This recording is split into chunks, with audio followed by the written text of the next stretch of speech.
sini nih, balik lagi sama gue Rashid Hari yang akhirnya kebagian review film setelah beberapa hari ini lebih banyak reacting ke trailer ya. Kali ini gue bakal review film lagi akhirnya, yaitu untuk adaptasi salah satu game paling legend, yaitu Gran Turismo.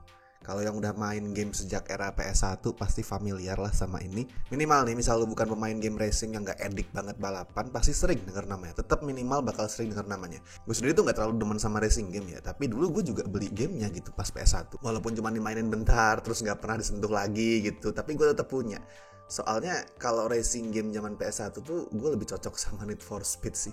Soalnya lebih gampang buat dikontrol ya. Atau game racing favorit kita semua, apalagi kalau bukan CTR. Nah itu Crash Team Racing gue jelas itu sering banget mainin. Tapi kalau Gran Turismo gue jarang main. Lebih karena gue gak bisa mainin itu anjir. Gue ngerasa tuh handlingnya kayak susah banget buat gue yang waktu itu masih SD kalau gak salah. Dan itu bukan karena gamenya jelek ya, tapi karena Gran Turismo kan emang didesain sebagai simulasi nyetir mobil yang emang realistis banget. Ya anak SD yang gak pernah megang mobil terus lu suruh mainin simulasi nyetir yang realistis ya pasti gak bisa lah, susah gitu emang. Makanya pas lu diumumin nih bakal diadaptasi ke film, gue sebenarnya ragu loh. Soalnya Need for Speed tuh yang pure balapan liar, kejar-kejaran, kebut-kebutan ala-ala Fast Furious aja hasilnya so-so. Apalagi Gran Turismo nih, gue mikirnya gitu.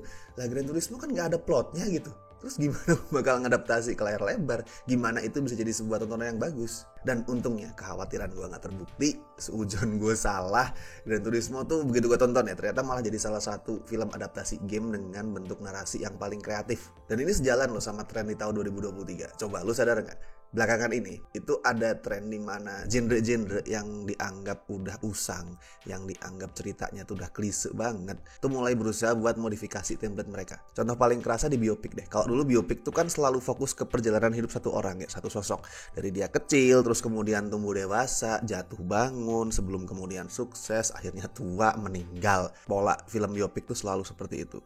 Nah sekarang enggak. Contohnya ya lu lihat aja Air sama Tetris. Itu kan dua film yang bukan soal kisah hidup orang yang bikin Air Jordan atau Tetris, tapi fokus ke brand yang mereka ciptain, fokus ke pembuatan produknya. Jadinya alurnya tuh kerasa lebih fresh dan seru. Nah, Gran Turismo juga sama. Sebenarnya ini biopik tentang Jan Mardenborough, tapi fokusnya itu lebih ke hubungan si Jan sama Gran Turismo. Bukan kisah dia nih dari kecil sampai tua tuh enggak, tapi soal kecintaan dia ke game Gran Turismo yang akhirnya ngebuka jalan buat ngewujudin cita-cita dia. Dan yang kedua, ini adaptasi game, tapi ceritanya, alurnya itu bukan ngadaptasi dari plot gamenya. Well ya karena Gran Turismo emang gak punya plot ya seingat gue. Tapi coba deh lu bandingin sama Need for Speed. Itu kan tetap memaksakan diri buat mindahin cerita dari gamenya, apapun itu ceritanya, setipis apapun ceritanya ke dalam film. Dan Gran Turismo gak maksain diri buat ngelakuin hal yang sama. Kayak udah gue mention, alurnya itu tentang Jan Mardenborough. Dia itu gamer Gran Turismo yang jago banget dan bercita-cita jadi pembalap. Tapi cita-cita itu ditentang sama bapaknya yang mantan pemain bola pro. Karena di mata bapaknya si Jan ini keseringan ngabisin waktu di game, di dunia maya, sampai lupa sama dunia nyata. Tapi kemudian peluang Jan buat ngewujudin mimpinya datang pas Danny Moore dari tim marketing Nissan itu ngelempar ide gila buat ngumpulin gamers Gran Turismo terbaik dari seluruh dunia, terus diseleksi, dilatih, dan yang terpilih bakal berkesempatan gabung ke tim Nissan buat berkompetisi di balap mobil beneran. Kedengeran hayal banget ya. Tapi itulah, itu daya tarik film yang menjual based on a true story. Jadi semakin kedengeran hayal, itu semakin bikin penasaran kalau buat gue.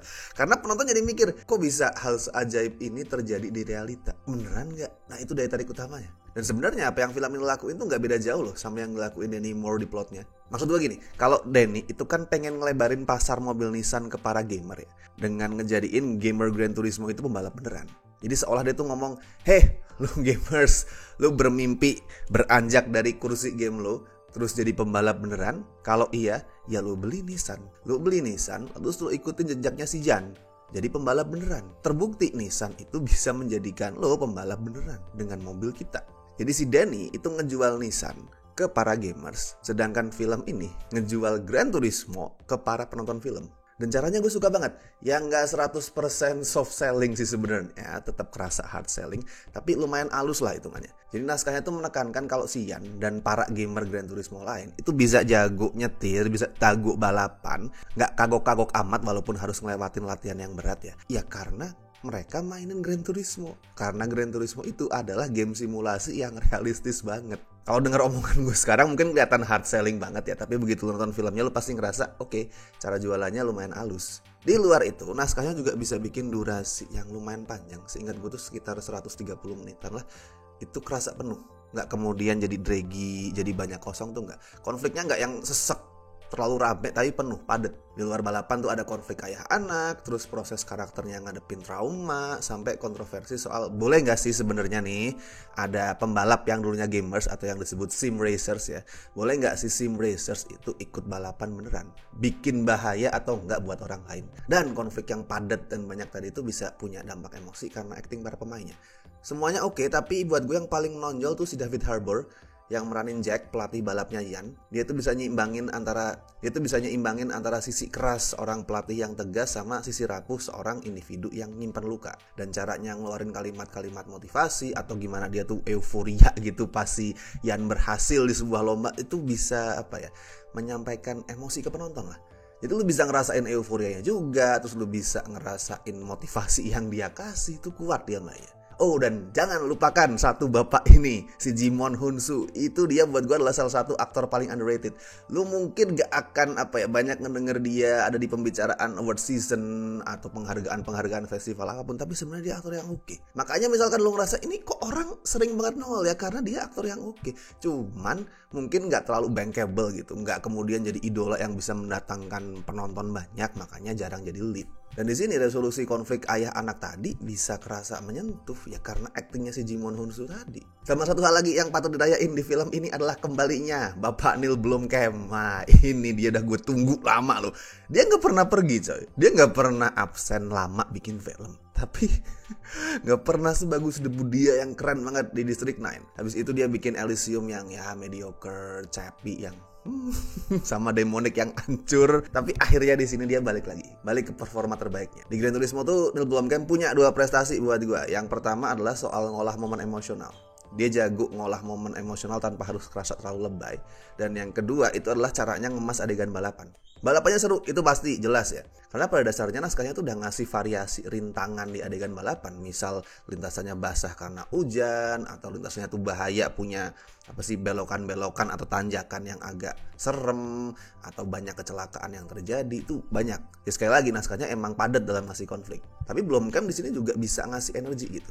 Jadi adegan balapannya itu punya energi, nggak cuman wung gitu, nggak, tapi bener-bener punya kekuatan, kerasa intens. Dan yang gue suka juga, dia tuh kadang ngasih tribute ke game ya dengan pakai kamera angle yang khas game Gran Turismo banget. Kalau lu pemain game Gran Turismo atau pemain racing game apapun, lu pasti tahu, wah ini kamera angle khas game balapan nih. Nah itu lu pasti tahu. Gue sebenarnya bakal kasih skor 8 loh buat Gran Turismo. Tuh gue udah sempat berpikir untuk ngasih skor itu. Kalau bukan karena naskahnya tuh gue ngerasa kurang sensitif. Dan ini kayaknya sempat jadi kontroversi juga ya di beberapa kritikus, di beberapa pengamat film. Jadi klimaks filmnya itu kan ngambil setting di balapan Le Mans kan, di Prancis. Dan si Ian tuh dapat motivasi buat berkompetisi di sana setelah sebelumnya itu ngalamin kecelakaan yang parah di balapan Nürburgring di Jerman. Nah, dia tuh kecelakaan sampai ada penonton yang meninggal juga di situ. Terus kemudian dia sempat down sebelum ada dimotivasi lagi dan jadi kayak, wah, pokoknya gue harus sukses gitu. Masalahnya di realita kecelakaan tadi itu terjadinya bukan sebelum, tapi 2 tahun setelah Le Mans. Gue tahu namanya biopik tuh gak harus 100% real, gak harus semuanya itu fakta. Lu bisa ngotak-atik timeline kehidupan karakternya, lu boleh juga nambahin momen fiktif, itu boleh banget. Tapi yang gue bermasalahin di sini bukan soal itu, tapi soal gini loh, ini real life tragedy man. Lu boleh mengadaptasi selepas apapun, tapi gak gini juga caranya. Ini tragedi dan bukan sebatas alat buat film lu munculin momen emosional. I know si Ian yang asli kayaknya gak keberatan dengan ini ya, soalnya dia juga aktif terlibat di development filmnya, bahkan jadi salah satu stunt driver buat karakter dia. Dan bisa jadi juga filmnya udah izin ke keluarga korban, makanya nama si korban tuh gak disebutin di sini. But still, mau lu udah dapet izin sekalipun, faktanya lu sebagai penulis tuh kepikiran buat pakai real life tragedy sebagai alat munculin emosi. Padahal lu itu bebas buat pakai peristiwa apapun sebagai alat emosi. Gak harus yang ini. Bahkan lu ngarang sesuatu yang palsu pun gak masalah. Ini based on a true story, bukan 100% true story. Jadi gak harus pakai tragedi yang ini. Padahal naskahnya kayak tadi gue bilang udah dengan kreatif tuh ngerombak pakem biopik sama film adaptasi game. ya masa untuk kayak gini nggak cukup kreatif lo untuk mikirin opsi yang lain sih. Jadi ya buat skor terpaksa gue turunin dikit jadi 7,5 dari 10, but still itu tetap bagus dan lu tetap tonton film ini. Penggemar Gran Turismo apa bukan, atau bahkan mungkin lu sama sekali nggak pernah mainin dan cuman denger judulnya doang, silahkan lu tonton film ini. Dan buat yang nonton bisa bagiin opini lo, komentar lo, review lo, silahkan tuliskan apapun itu. Mau setuju sama gue boleh, mau nggak setuju boleh, go ahead, bebas. Oke, dan seperti biasa gue ingetin, jangan lupa like video ini, subscribe Cineklip juga. Dan misalkan pengen ngebantu kami agar terus bersemangat berkarya membuat video, bisa klik tombol super thanks di bawah buat kasih donasi seikhlasnya. Oke, dan gue Rashid Hari, sampai ketemu di review-review berikutnya.